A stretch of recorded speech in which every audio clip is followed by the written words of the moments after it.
Dans un contexte de transition énergétique et d'accès durable à l'électricité, la FENEM, aux côtés des acteurs du secteur de l'énergie, se mobilise pour garantir la qualité et la fiabilité des produits solaires hors réseau.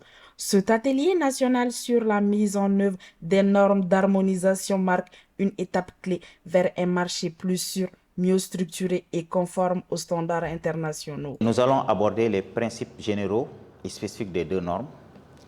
Nous allons parler de l'évaluation de la conformité. Nous allons parler de la surveillance du marché, parce que si vous mettez en place des normes, soit vous les rendez obligatoires ou volontaires, mais il faut faire l'évaluation de la conformité, mais aussi il faut faire la surveillance du marché. Alors, à travers cette surveillance du marché, il faudra aussi définir l'application de ces normes, mais le suivi évaluation et la communication relative à ces normes. Nous allons essayer de vous donner le minimum, en tout cas nécessaire, pour vous permettre d'être bien outillé et de bien vulgariser et d'être le porte-parole du projet au grand public par rapport à l'importance de ces deux normes.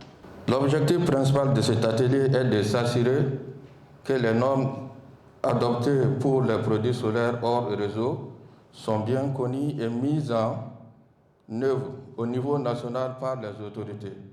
Experts, représentants du secteur privé et autorités publiques unissent leurs voix pour vulgariser, évaluer et assurer la conformité des produits solaires au bénéfice des consommateurs maliens. Ce programme est bienvenu vu qu'au niveau de ce projet, la qualité est au cœur du projet et que beaucoup d'entreprises opèrent et que dans ce secteur-là, nous avons un secteur privé bien formel organisé, à côté duquel aussi il y a un secteur informel qui évolue. Et nous, en tant que fédération, notre vision, c'est de sensibiliser les décideurs à faire des normes, pas une option, mais que les normes soient la seule option, qui va permettre d'assainir le secteur, de protéger l'intérêt des consommateurs. Nous sommes là pour comprendre parce que nous avons vu que le REGIAP est en train d'investir au Mali à travers le bailleur de fonds qui est la Banque mondiale.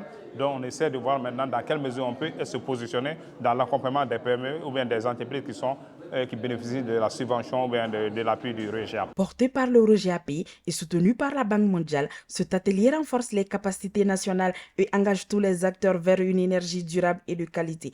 Une initiative pour éclairer l'avenir du Mali sous le signe des normes et de la confiance.